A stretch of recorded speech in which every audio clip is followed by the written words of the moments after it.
Hello friends, welcome back to channel. इंतज़ार खत्म हुआ। बहुत सारे लोगों से मैंने बोला हुआ था कि पीएमटी के ऊपर जो लोग को इन्फॉर्मेशन की रिक्वायरमेंट है उसके रिलेटेड मैं इंटरव्यू लेके आऊँगा। सत्येंद्र के साथ मेरी बात हुई थी, काफ़ी टाइम से हम लोग बात कर रहे थे एक दूसरे के साथ। और आप लोगों को जो मैं कमेंट बॉक्स का मेरा वीडियो था उसमें मैंने बताया था कि पीएमटी के ऊपर बिल्कुल डिटेल वीडियो होगा जिसमें आपको सारी इन्फॉर्मेशन मिलेगी। तो आज मैंने सत्येंद्र के साथ इंटरव्यू किया हुआ है।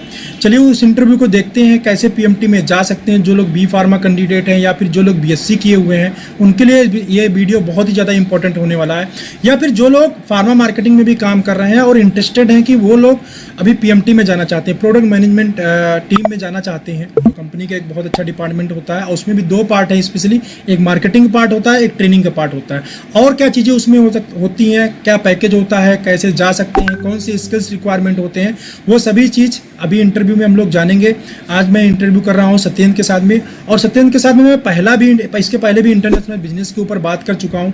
तो जिन लोगों ने वो वीडियो फ्रेंड आप लोगों ने नहीं देखा हुआ है इंटरनेशनल बिजनेस के ऊपर, ठीक है, तो सत्येंद्र का इंट्रोडक्शन, सत्येंद्र क्या है, कैसे है, एवरीथिंग अबाउट द सत्येंद्र, तो आप वो इंटरनेशनल वीडियो का यहाँ आई बटन पे लिंक आ रहा है, वहाँ पे या डिस्क्रिप्शन में मैं लिंक दे दूंगा, वहाँ पे जाके अगर इंटरनेशनल बिजनेस नहीं देखा हुआ है तो वो जाके वीडियो आप देख लीजिए, ठीक है। यहाँ हम लोग बात करेंगे अभी प्रोडक्ट मैनेजमेंट टीम पीएमटी में कैसे जाएं, कौन कौन से स्किल सेट रिक्वायरमेंट होते हैं। Okay, welcome Satyendra, welcome to the my YouTube channel. और आज थोड़ा सा हम लोग बात करेंगे पीएमटी के ऊपर, थोड़ा आपके व्यू जानना चाहूँगा क्योंकि आप स्पेशली पीएमटी में वर्क किए हुए हैं। तो आप जो नॉलेज शेयर करेंगे मेरे साथ में वो क्या होगा, पीएमटी से ही एक्चुअल नॉलेज होगा। बाकी तो क्या है कि गूगल पे बहुत कुछ लिख के आता है प्रोडक्ट मैनेजमेंट टीम के बारे में। तो थोड़ा सा ब्रीफ बताइए स्टार्टिंग से कि क्या जो मेडिकल रिप्रेजेंटेटिव अभी वर्क कर रहे हैं फील्ड के अंदर, उनको कैसे अगर पीएमटी में जाना है तो कौन कौन से स्टेप होते हैं, कितना पैकेज होता है, कैसे वो जाएंगे, कौन कौन से उसको स्किल सेट उनको गेन करना चाहिए as a medical representative. Suppose that कोई मेडिकल रिप्रेजेंटेटिव भी 1 ईयर हो चुका है और उसका ये ड्रीम है कि वो पीएमटी में जाके वर्क करे। Okay okay, thank you Sandeep Soni ji, and I feel a pride to come second time on this channel. Right, thank you. So it's a pleasure to be second time invited on this channel, and it's a good and relevant topic related to many of the sales force, which is a huge number across the country. And now we have a lot of science graduate as well as pharmacy graduate and MBA graduate who are turning into this profession, and they aspire to become a product manager or brand manager and up the hierarchy, go with the time frame, go above the ladder. तो ये जिज्ञासा बहुत सारे लोगों के दिलों में रहती है कि मैंने कैरियर स्टार्ट किया है, मुझे ये ब्रेक कैसे मिलेगा।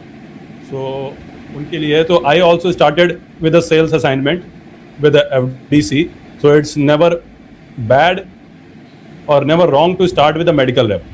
सो इट्स नॉट कि आपने शुरुआत की MR से तो आप मार्केटिंग में नहीं जा सकते। नो डाउट बहुत सारे लोग डायरेक्टली एंट्री मिलती है एज अ मैनेजमेंट ट्रेनी और डायरेक्ट वो पीएमटी में एंट्री आ जाते हैं from big top B schools और top pharmacy NIPER and all, they are acquired, but उनको भी काफ़ी दिन ट्रेनिंग में रखा जाता है और पहले कुछ साल दे गो इनटू रिगरस ट्रेनिंग, मतलब वो भी आपकी तरीके फील्ड में दौड़ते हैं फील्ड को समझने के लिए। ओके, तो जो लोग अभी सेल्स में हैं और सेल्स में काम कर रहे हैं तो it is a added advantage जो कि अभी हो सकता है आपको ना फील हो, बट लंबे समय में जब आप स्ट्रेटजीज बनाते हैं तो वो ग्राउंड रियलिटीज को मैच करते हुए होती हैं। राइट, वो रिजल्ट ज़्यादा प्रोडक्टिव होता है एज कंपेयर टू जो थ्योरेटिकली डायरेक्टली आए होते हैं, जिन्होंने डायरेक्टली फील्ड को फील नहीं किया होता है, ऑब्जर्व नहीं किया फील्ड में, जो फील्ड के एक्चुअल जो प्रॉब्लम है उसको अगर उन्होंने नहीं देखा हुआ है तो उनके लिए स्ट्रेटजी बनाना फिर वो उतना इफेक्टिव नहीं होगी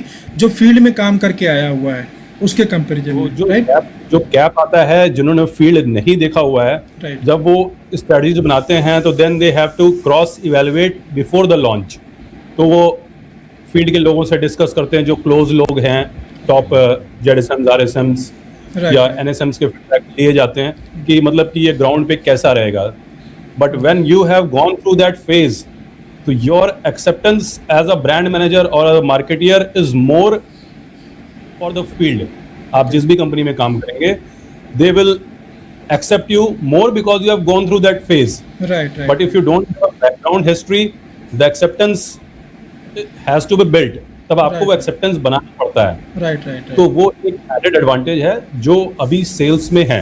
राइट राइट और अभी का जो बदलता हुआ सिनेरियो है, right mandatory sales experience is required. उसमें एक प्लस पॉइंट ऐसा थे और भी मिल जाता है ना कि आप जो मीटिंग्स में आप प्रेजेंटेशन कर रहे होंगे तो अगर कोई क्वेरी आती है फील्ड से, तो अगर आपको मार्केट एक्सपीरियंस है तो आप जो मेडिकल एक्सपीरियंस को सेटिस्फाइड कर पाओगे अपने आंसर के साथ में, क्योंकि आपको प्रैक्टिकल चीजें वो कनेक्ट कर वो जो पाओगे। कनेक्ट होता है वो बेटर होता है। Right, मे बी उसके एवरी टाइम हो सकता है कि उसके जो क्वेश्चन होंगे वो कुछ और बोलना चाह रहा होगा और उसकी लैंग्वेज कुछ और होगी, Right. बट अगर आप उस फील्ड के प्रोसेस से हैं तो वो बिटवीन द लाइंस की चीजें भी आप रीड कर सकते हैं और पढ़ सकते हैं। Right. तो ये बहुत ही बड़ा एडेड एडवांटेज है। और जो एनालिटिकल स्किल चाहिए होती है वो फील्ड में रहने की वजह से जो आप कैलकुलेशंस करते हैं Right. वो कहीं ना कहीं आपको लेटर ऑन जब आप बजटिंग वगैरह करते हैं तो बहुत हेल्प करता है एज कंपेयर टू जिन्होंने नहीं किया हुआ है। राइट तो वो भी एक एडवांटेज होता है। और मैं ये कहूँगा, if you want to cast yourself as a brand manager, मतलब what I always say to my product executives और जो भी जितने लोगों ने मेरे नीचे काम किया है, राइट अगर आप अपने आप को कास्ट करना चाहते हैं एज अ ब्रांड मैनेजर या प्रोडक्ट मैनेजर, तो ये कास्ट वर्ड ही वो स्किल सेट है जो आपको कास्ट करेगा पीएमटी या ब्रांड मैनेजमेंट में। राइट राइट जैसा कि संदीप जी ने बताया कि 2 सेगमेंट्स होते हैं, training as well as the marketing part. तो ये जो कास्ट वर्ड है, it's my self coined term, text book का टर्म नहीं है, ये मेरा खुद का कॉइंड किया वो टर्म है। एक ब्रांड मैनेजर के लिए सबसे पहले सी फॉर क्रिएटिविटी, उसके अंदर क्रिएटिविटी होनी चाहिए। ए फॉर एनालिटिकल थिंकिंग, क्योंकि आप पूरे इंडिया के डेटा को एनालाइज करते हैं, कंप्यूटर के डेटा को एनालाइज करते हैं, तो ए stands for analytical right skill. Then comes for C, S. S is soft skill and scientific approach or scientific understanding or science oriented interest mindset. Right S is for this, and the last is T.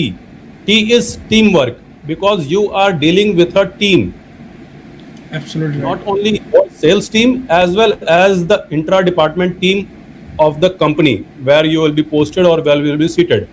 Because you have to discuss with the regulatory, you have to discuss with the medical affairs, you have to discuss with the IPR. तो वो आपकी जो team bonding skill होगी, if it is not that good, तो IPR वाला आपको हो सकता है एक्चुअल फीडबैक ना दे, या रेगुलेटरी वाला से आपकी ट्यूनिंग बेटर ना हो। तो ये Right. Team bonding, team work की जो स्किल है ये बहुत इंपॉर्टेंट है, और else your project can be delayed, आपका प्रोजेक्ट लेट हो सकता है अगर आपकी टीम बॉन्डिंग अच्छी नहीं है XYZ डिपार्टमेंट से, तो वो आपके काम में इंटरेस्ट नहीं लेगा। राइट राइट तो in that case brand launch भी डिले हो सकता है। Right, तो on set of skills CAST, ये मेरा सेल्फ Cast. पॉइंट वर्ड है, इट्स नॉट कास्ट मीन्स जिसको भी अगर पीएमटी में जाना है, ये कास्ट वर्ड अपने माइंड में रख ले। ये क्रिएटिविटी Mind अगर में रख डेवलप कर लेते हैं अपने माइंड के अंदर, तो इजी हो जाएगा उनको वहां पे वर्क करना। राइट कास्ट जो वर्ड आपने बताया उसका डिटेल पूरा दिया है। ये मेरा सेल्फ पॉइंट वर्ड है, it's not a text book और समथिंग। मतलब Right. What I personally feel की, मतलब वो 4 चीजें जो इंपॉर्टेंट हैं, राइट पे आपको बहुत सारे स्किल सेट मिलेंगे, बट इन 4 में सारी चीजें समा जाती हैं। राइट आपका अगर फार्माकोलॉजी वीक है तो आप पढ़ के एक्वायर कर सकते हो बाकी चीजें, बट ये 4 अगर हैं तो फिर आपका काम बहुत ही आसान है। राइट सत्य, जो पीएमटी का वर्क है इसको मैं 4-5 पार्ट में डिवाइड कर देता हूँ। एक एक करके थोड़ा सा बात करेंगे तो लोगों को समझना काफ़ी इजी हो जाएगा। फर्स्ट ऑफ ऑल मुझे ये बताओ कि एलिजिबिलिटी क्या होती है पीएमटी में जाने के लिए, जो एलिजिबिलिटी रिक्वायरमेंट है वो क्या होती है? एज ऑन डेट जो अभी जो एलिजिबिलिटी है, science graduate is the minimum requirement. Okay if it is B pharm तो मोस्ट गुड, BSc बायोटेक और MSc बायोटेक और बीटेक बायोटेक। ओके तो ऑल द साइंस स्ट्रीम्स जो हैं, या BSc बायोकेमिस्ट्री भी लोग करते हैं, right but B pharm is given a weightage because it's more close. बट ऐसा नहीं है कि बाकी लोगों की एंट्री नहीं मिलती है। ओके वो मैं आपको ऐसे एक्सप्लेन करता हूँ, क्योंकि जो आपका फैक्चुअल टेक्स्ट बुक नॉलेज है, आप उसमें कितने भी सुप्रीम हो, Right. End of the day there is only one teacher, Google. Right B pharm वाला भी वहीं से एक्सट्रैक्ट करता है, और बीएससी बायोकेमिस्ट्री या बीटेक बायोटेक वाला भी एक्सट्रैक्ट करता है। तो this Right. Knowledge part is important, okay but it's not a barrier कि अगर आप बी फार्म नहीं हो तो आपकी एंट्री नहीं हो सकती। ये एक गलत कंसेप्शन है। आपकी एंट्री हो सकती है। वो 4 स्किल सेट ज़्यादा इंपॉर्टेंट हैं, क्योंकि ये एक टीम होती है। राइट एक टीम है तो उसमें एक बायोटेक वाला भी हो सकता है, बाकी लोग भी होंगे, तो it's a group of discussion. Right ऐसा नहीं है कि जो साइंस का नॉलेज सिर्फ आप उसमें इनपुट करेंगे। There are medical affairs doctors also. Okay तो option is for all science graduate. Definitely ऐसा इज देयर। ओके ओके मैं थोड़ा सा बीच में आपको रोक रहा हूँ। ऐसा हो सकता है कि बीए कैंडिडेट अगर वो नॉलेज एक्वायर कर लेता है भाई, क्योंकि वो भी 4-5 साल अगर पीएमटी सॉरी फील्ड में काम करता है और डेडिकेटेड है अपने वर्क के प्रति, जो बीए कैंडिडेट है या कॉमर्स ग्रेजुएट जो है, वो अगर वो नॉलेज एक्वायर कर लेते हैं, क्या उनके लिए चांसेस बनते हैं कि वो वहाँ पे जा सकते हैं? वो मतलब ये नॉलेज के साथ अगर एमबीए भी कर लें साथ में तो? डेफिनेटली ऐसा नहीं है कि there is a full stop कि वो नहीं आ सकते।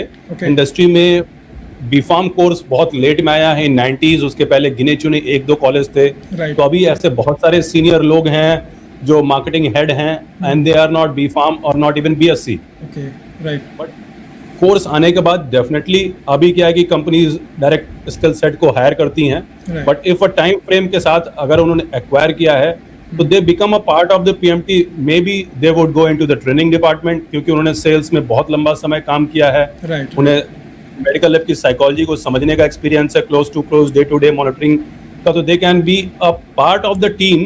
मे be the responsibility of the core part would not be there, Okay. कि medical text and all medical affairs would be restricted, right right but you can be a part of the business development team, you can be part of the training department, okay so entries are there for them also. Okay तो सदन जाएंगे कैसे? अभी medical representative काम कर रहे हैं, suppose that मैं एज ए एमआर काम कर रहा हूँ, अभी मुझे पीएमटी में जाना है, तो मुझे क्या करना चाहिए? मैं जल्दी से जल्दी पीएमटी में जाना चाहता हूँ। मैं एक एम लेके ही फार्मा मार्केटिंग में आया हूँ कि मुझे पीएमटी में इमीडिएटली स्विच करना है, तो कौन से वो स्टेप होंगे जिसको थोड़ी इजीली जो है पीएमटी में कोई आदमी स्विच कर सकता है? जो सबसे आसान रास्ता है वो मैं पहले बताता हूँ। सबसे आसान रास्ता है, इट डिपेंड्स कि आप किस कंपनी या किस ऑर्गेनाइजेशन में हैं। ओके बहुत सारी कंपनीज ऐसी हैं जो इंटरनल टैलेंट को प्रमोट करती हैं। राइट वो इंटरनल अपने ही फील्ड फोर्स में से लोगों को उठाती हैं, राइट और जब पीएमटी में वैकेंसी होती है दे आर इंक्वायर्ड, जिसका इंटरेस्ट है तो उनको पुल बैक कर लेती है हेड ऑफिस में। ओके राइट तो अगर ऐसा सिस्टम आपकी कंपनी में है तो आप क्या कर सकते हैं, what you have to do, जो भी कंपनी की मीटिंग्स हो, बी प्रोएक्टिव, अपने पहले से से लीड अपना लें। इंटरेस्ट वहाँ पे शो अप करते रहे, मतलब सीनियर से बातचीत Show up करते करते रहे, रहें, training- पीएमटी के training- मेंबर के training साथ। में राइट राइट आप पीएमटी के लोगों से और हेड ऑफिस के लोगों से टच में रहें, क्योंकि हिंदुस्तान है, कनेक्शंस और नेटवर्क ही चलता है राइट राइट पूरे वर्ल्ड। जुगाड़ है अगर तो- आप सब कुछ है राइट तो आपको प्रायोरिटी वेटेज मिल सकता है। तो you have to show your interest. Okay अगर आपने अपना इंटरेस्ट नहीं एक्सपोज किया, हम्म दूसरा जो वेटेज है, if you are close to metro locations like Delhi, Mumbai, Bangalore, ऐसे लोकेशंस पे हैं जहां पे हेड ऑफिस हैं, तो Right. ऑब्वियसली आपका फेस टू फेस इंटरेक्शन ज्यादा होता है as compare to Right, right. A B town और सी क्लास टाउन। बिल्कुल तो बिल्कुल जब सही आप बात है। फेस किसी ब्रांड मैनेजर से अक्सर मिल रहे हैं हेड ऑफिस आते जाते, हम्म तो your chances of getting in, दो ये ऑफ द ट्रैक का रास्ता है, ओके बट इस रास्ते से भी बहुत लोग एक्वायर होते हैं। Good companies are there, FDC अपने इंटरनल लोगों को हायर करती है, राइट राइट बहुत सारी कंपनी इंटरनल लोगों को हायर करती है, विन मेडिकेयर हायर्स एक्सवाइजेड, बहुत सारी कंपनी है। राइट राइट तो सदन यहाँ पे जो लोग जाते हैं इस पीएमटी में, उनको वर्क क्या करना होता है? एक्चुअली क्या वर्क होता है पीएमटी का? इन द इनिशियल जब पहली जो पोस्टिंग होती है that is with a product executive, आपकी एग्जीक्यूटिव लेवल पे ज्वाइनिंग होती है फॉर द बिगिनर्स। अगर आपका number of years of experience 1 साल या 2 साल ऐसा है, राइट तो राइट अगर किसी ने सेल्स में ज्यादा लंबा समय बिताया है, suppose that 7 years, 8 years, 5 years, 6 years, तो डेफिनेटली अब वो ऑलरेडी मैनेजर हैं फील्ड में, Right. तो अब उनको एग्जीक्यूटिव नहीं ज्वाइन करा सकते, तो they are given the designation as a strategic manager और बिजनेस मैनेजर, मार्केटिंग, एक एनोनिमस पोस्ट बना के उनको पीएमटी में शेड्यूल और प्लेस किया जाता है। Right right but as a मैंने अगर as a medical representative promotion होता है, जैसे 1 ईयर सपोज दैट काम कर लिया किसी ने एज ए ट्रेनी, 1 ईयर पे, हाँ, वो ही will be a trainee as a management trainee और प्रोडक्ट एग्जीक्यूटिव। Okay. फिर उसके बाद वो मैनेजर लेवल पे आएगा। ओके तो जनरली जो प्रोडक्ट एग्जीक्यूटिव का जो बेसिक पहला जो काम होता है, they are assisting into the training programmes, okay reviewing of the test papers and all, और follow up of the datas and all. ये सारे काम पहले जो होते हैं वो एग्जीक्यूटिव लेवल पे दिए जाते हैं। जो भी रनिंग कैंपेन है उसका फॉलो अप, उसके लिए राइट उसको दोबारा री एक्सप्लेन करना, ब्रांड मैनेजर या मार्केटिंग मैनेजर ने प्रेजेंट कर दिया है, फिर भी बॉटम लेवल के मेडिकल लैब की कोई क्वेरी आई या उसे नहीं समझ में आया तो he can clarify that queries and all.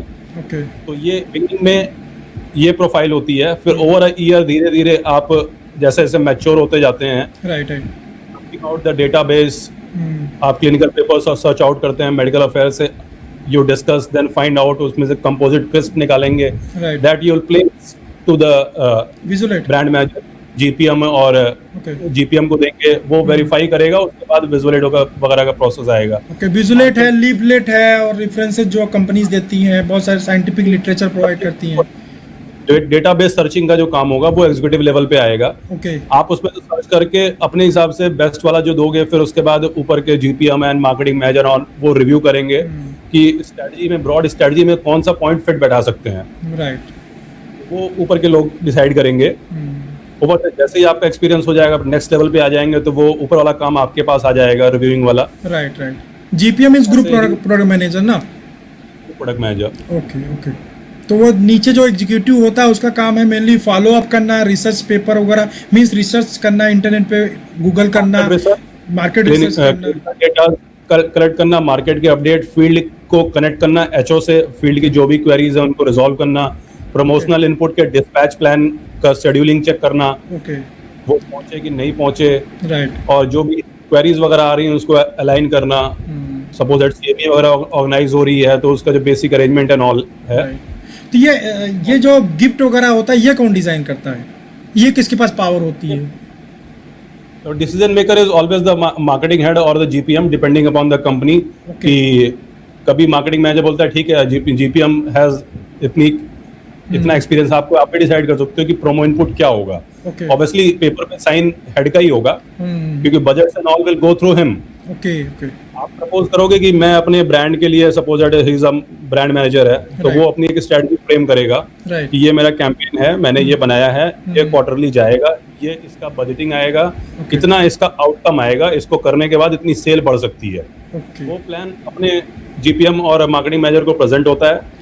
Once it is presented और approved, then purchase manager will procure the goods. जो भी इनपुट्स अप्रूव हुए हैं, परचेज मैनेजर उसको प्रोक्योर करेगा, और फिर फाइनली उसके डिस्पैच प्लान की जिम्मेदारी कि टाइम से पहुंचे, और वो कितना यूटिलाइज हुआ है, यूटिलाइजेशन स्टेटस, यूटिलाइजेशन रिपोर्ट और उसकी आउटकम रिपोर्ट, तो पूरा एक गैंट चार्ट से मॉनिटर होता है, टाइमलाइन बाउंड होता है सब कुछ। इस डेट पे शेड्यूल होगा, इतने में प्रोक्योर हो जाएगा, इसके बाद डिस्पैच हो जाएगा, फील्ड में नॉर्थ में इस तारीख तक पहुंच जाएगा, उसके बाद साउथ में इस तब तक इतने पहुंच जाएगा। उस हिसाब से आपकी कैंपेन डेट होगी। तो वो हर नेक्स्ट का जो टाइमलाइन होता है वो मॉनिटर होता है। That is a part of appraisal and all, कि आपने बोला था कि 15 में पहुंचेगा, हो सकता है आधे इंडिया में पहुंचा ही नहीं। राइट तो वो जो चेन में, इसीलिए मैंने कहा टीम वर्क बहुत इंपॉर्टेंट है। पर चला परचेज मैनेजर ने डिले कर दिया तो आपका पूरा कैंपेन डिले होगा, तो your performance hampered. Marketing manager purchase time से चीजें नहीं डिलीवर। अब मेडिकल रिप्रेजेंटेटिव कभी मीटिंग में मैंने बता दिया किस टाइम पे आएगा, उस टाइम पे वो आएगा, प्लान तो क्योंकि मीटिंग में पहले ही डिस्कस कर दिया जाता है, अब बोल भी दिया जाता है, और उसके लिए बहुत सारी चीजें, कुछ चीजें पता चला पहुंच चुकी है, मेडिकल रिप्रेजेंटेटिव मैनेजर भी प्लान में है, बात भी कर लिया डॉक्टर से कि ऐसा ऐसा होना है, अभी टाइम पे उसके पास वो पहुंचा नहीं। कई बार ऐसी चीजें होती है कि हम किसी डे को पर्टिकुलर सेलिब्रेट करना चाहते हैं। मैंने बहुत सारी कंपनी में देखा है कि पर्टिकुलर में से मदर्स डे सेलिब्रेट करना, भी मदर्स डे का इनपुट क्या होगी, जब बीत गया उसके 10 दिन के बाद वो इनपुट आ रहा है, दिवाली के बाद, दिवाली का ये दिवाली के बाद। अगर आपकी टीम बॉन्डिंग और टीम वर्क अच्छा नहीं है तो डेफिनेटली कहीं ना कहीं जाके आप कितने भी साइंटिफिकली, कितने भी स्ट्रांग हो, कितने भी क्रिएटिव हो, लेकिन टाइम एक ऐसा फैक्टर, अगर आपका इनपुट नीचे टाइम पे नहीं पहुंचा तो आपके इधर के सारे फेल हो जाएंगे। तो अगर आपकी टीम वर्क अच्छा है तो सारी चीजें टाइमली हो जाएंगी। ओके तो सैलरी स्ट्रक्चर क्या होता है, जो एग्जीक्यूटिव लेवल है या फिर ग्रुप प्रोडक्ट मैनेजर जो होते हैं, जीपीएम होते हैं, उनके सैलरी में क्या डिफरेंस होता है, कितनी सैलरी मिलती है लगभग? डिफरेंट अलग अलग कंपनीज के अलग अलग पर्क्स होते हैं। जैसे मेडिकल लेवल भी आप जानते हैं कि एक एमएनसी ज़्यादा पे करती है, एक राइट।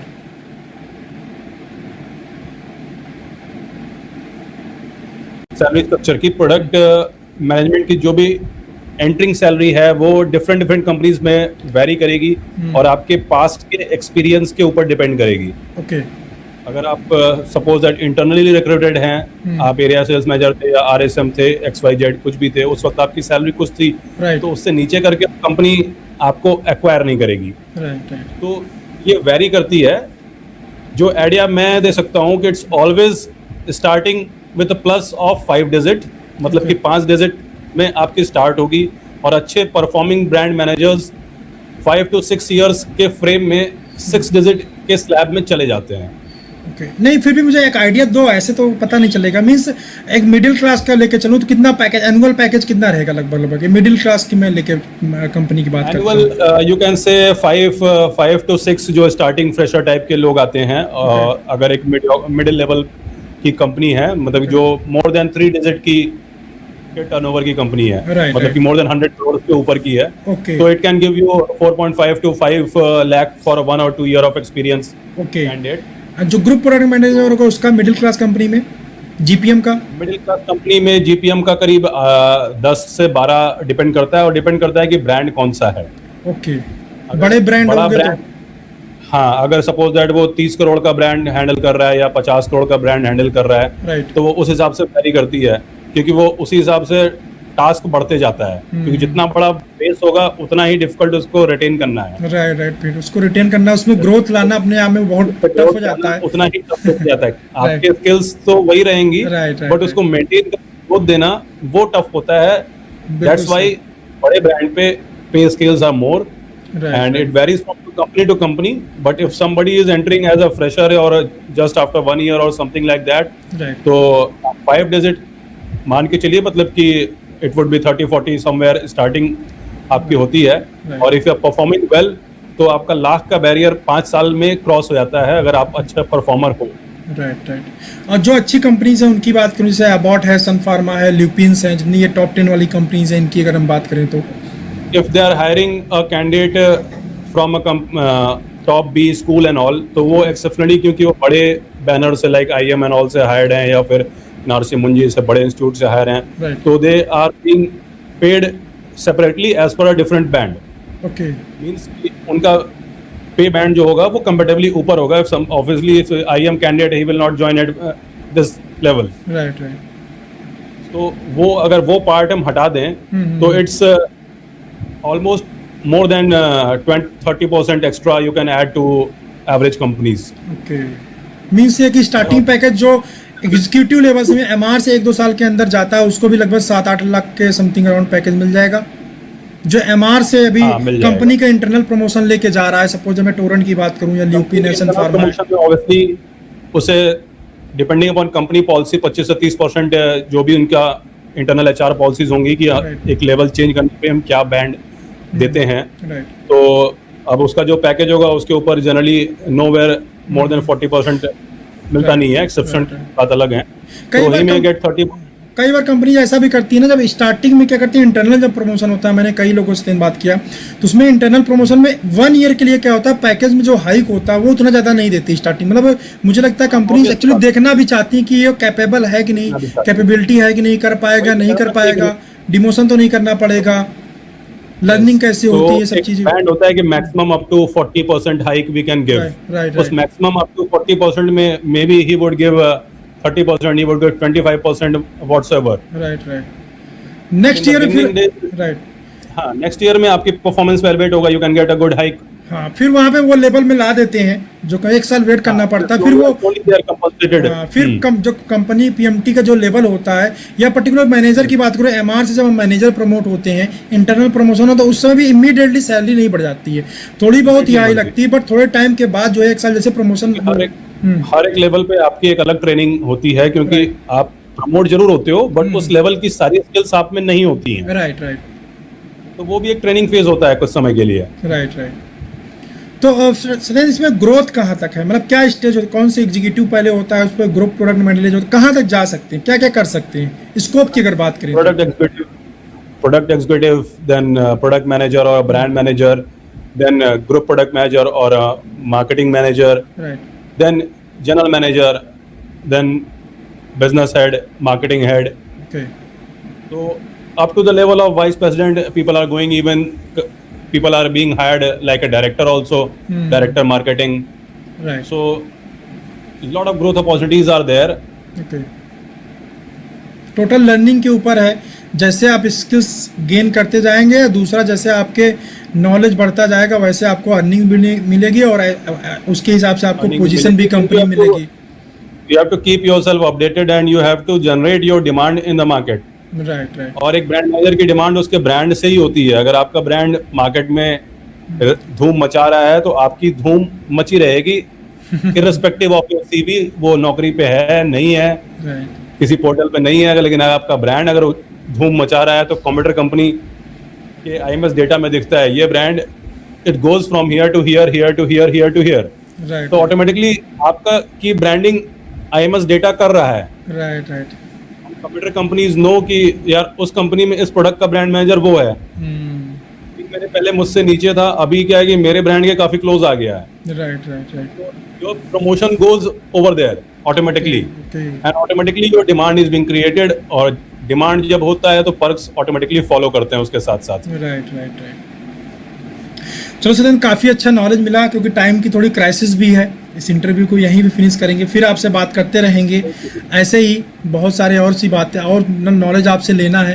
क्योंकि आप ऐसे पोजीशन पे हो, ऐसा आपको नॉलेज है कि जहाँ से जितना मैं ले सकूँ मेरे लिए उतना ज़्यादा बेनिफिशियल है। साथ ही साथ जो मेरे ऑडियंस है उनको भी काफ़ी ज़्यादा, लास्ट वाला जो वीडियो हमने इंटरनेशनल बिजनेस पे किया तो उससे मुझे भी बहुत ज़्यादा लर्निंग मिली थी, एज वेल एज बहुत सारे ऑडियंस जो थी उन लोगों को भी बहुत अच्छा बिजनेस नॉलेज मिला था, आइडिया मिला था, और बहुत सारे लोगों ने उसको सपोर्ट भी किया था एक्चुअली उस वीडियो को।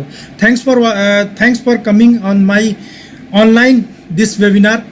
तो बस इस वीडियो को यहीं पे इस वीडियो को यहीं पे all the audience you can visit my channel also, that is also based to pharma industry, right and it will cover all the domains, right from all the departments, right project management, IPR, QA, QC, CQA. right So I'll be bringing more related videos, okay so you Right. all will benefited. I always welcome queries. Right. You can drop me your messages over my YouTube channel yes yes or on my Instagram, or which Sandeep had already shared with the audiences. Right तो आप लोग जो भी आप सत्येंद्र से direct बात करना चाहते हैं तो सत्येंद्र के यूट्यूब चैनल पे जाके आप कमेंट कर सकते हैं, वहाँ पे आपको रिप्लाई मिल जाएगा। आप लिंक्डइन पे बात कर सकते हैं, लिंक्डइन का प्रोफाइल भी काफ़ी स्ट्रॉन्ग है सत्येंद्र का, वहाँ पे जाके मुझे बहुत सारे लोगों ने बताया था कि मतलब आपसे बात भी किया था, वहाँ आपने रिप्लाई भी किया था, काफ़ी हैप्पी थे, उन्होंने बताया था आपसे बात हुई जो है। तो आप लोग कोई भी क्वेरी अगर होती है पीएमटी से रिलेटेड, इंटरनेशनल बिजनेस से रिलेटेड या फार्मा से रिलेटेड, आपके मन में कोई भी डाउट होता है, क्योंकि सत्येंद्र को सफिशिएंट एक्सपीरियंस है फार्मा के अंदर, जो है अभी as a product manager work भी कर रहे हैं, तो आपको कोई भी क्वेरी होती है फार्मा से रिलेटेड A to Z कोई भी क्वेरी होती है तो सत्येंद्र के चैनल का लिंक मैं डिस्क्रिप्शन में दे रहा हूँ। Because सारे डिपार्टमेंट, जैसा मैंने बोला कि टीम वर्किंग होती है, तो बाकी लोगों से मेरे टर्म्स, अगर IPR की भी क्वेरी होती है तो Right, my right. Friends would definitely address me and I can get back you the answer. Yes yes yes तो वही काफ़ी बेनिफिट मिल सकता है। तो आपके मन में अगर फ्रेंड्स कोई भी डाउट है तो सत्येंद्र के चैनल का लिंक मैंने डिस्क्रिप्शन में दिया हुआ है, ठीक है, और लिंक्डइन का भी लिंक डिस्क्रिप्शन में आपको मिल जाएगा। सत्येंद्र का पूरा प्रोफाइल आप जाके वहाँ देख सकते हैं, वहाँ पे आप चैट कर सकते हैं, उनसे बात कर सकते हैं, अपनी क्वेरी को सॉर्ट आउट कर सकते हैं, और अपने करियर को जो शेप देना चाहते हैं उसको उस शेप को देने में जो भी रिक्वायरमेंट हो सकती है, ठीक है, आपको जो भी नीड लगे कि हाँ मुझे ये हेल्प मिलनी चाहिए, मुझे इन्फॉर्मेशन मिलनी चाहिए, तो आप सत्येंद्र से जाइए, चैट करिए, बात करिए उनके चैनल के ऊपर, चाहे आप यूट्यूब पे चले जाइए या फिर लिंक्डइन पे चले जाइए, दोनों ही ऑप्शन ओपन है, ठीक है। और डिस्क्रिप्शन जरूर चेक करिएगा, वहाँ पे आपको उसका लिंक मिल जाएगा। और इस वीडियो को यहीं पे एंड करते हैं क्योंकि थोड़ी सी टाइम की क्राइसिस है, अदरवाइज तो बातें तो बहुत मन करता है, पता नहीं कितने ढेर सारे टॉपिक हैं, बहुत सारे टॉपिक पे हम लोग बात कर सकते हैं क्योंकि फार्मा इतना बड़ा है, बहुत सारी चीज़ें हैं, ठीक है। थैंक यू सत्येंद्र, बस इसको यहीं पे एंड करते हैं, ओके।